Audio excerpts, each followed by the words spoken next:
Welcome back to the Windows Club. Microsoft has added another useful feature to the new Notepad app in Windows 11. Notepad now supports lightweight formatting, including headings, bold text, italics, hyperlinks, lists, and even tables. If you have updated Notepad to the latest version, you can now create and edit tables directly inside the app without installing any third-party editor. In this video, we will show you 3 different ways to create tables in Notepad and also demonstrate how to edit them. Let's begin.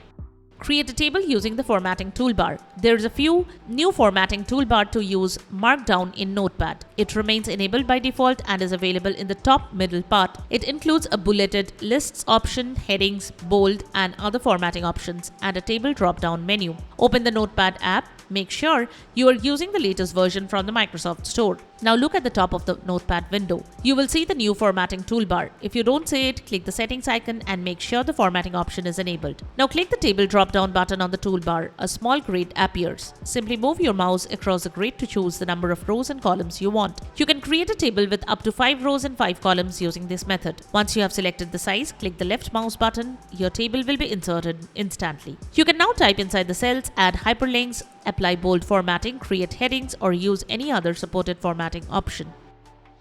Insert a large table using the right-click menu. If you need a much larger table, use the context menu instead. Right-click anywhere inside the Notepad document, select Insert Table. A dialog box appears. Enter the required number of rows and columns and then click OK. Unlike the toolbar method, this option lets you create very large tables. In fact, Notepad supports up to 52 columns and 32,767 rows. However, creating extremely large tables may slow down Notepad or even make it temporarily unresponsive. So it's best to use only the size you actually need. Creating a table using Markdown syntax. If you are comfortable using Markdown, you can create tables manually. First, click the View menu, go to Markdown, select Syntax Mode. Now create your table using vertical pipe symbols to separate each column. For the header row, add 3 or more hyphens below each heading. Once you're finished, return to the View menu. Go to Markdown again. This time select Formatted. Notepad will automatically convert your Markdown into a properly formatted table. If you're new to Markdown, an easier approach is to first create the table in formatted mode and later switch to syntax mode to see how the Markdown code is generated.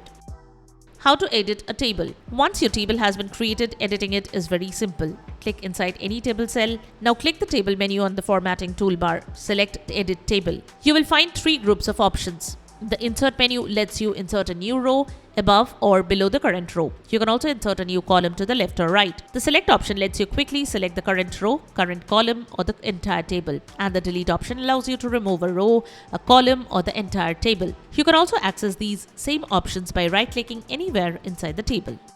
As you can see, Notepad is becoming much more powerful than before. You can now create tables, edit them, insert rows and columns, use Markdown, and apply basic document formatting, all without leaving Notepad. If you found this video helpful, don't forget to like, subscribe, and share to our channel. Thanks for watching, and we will catch you in the next video.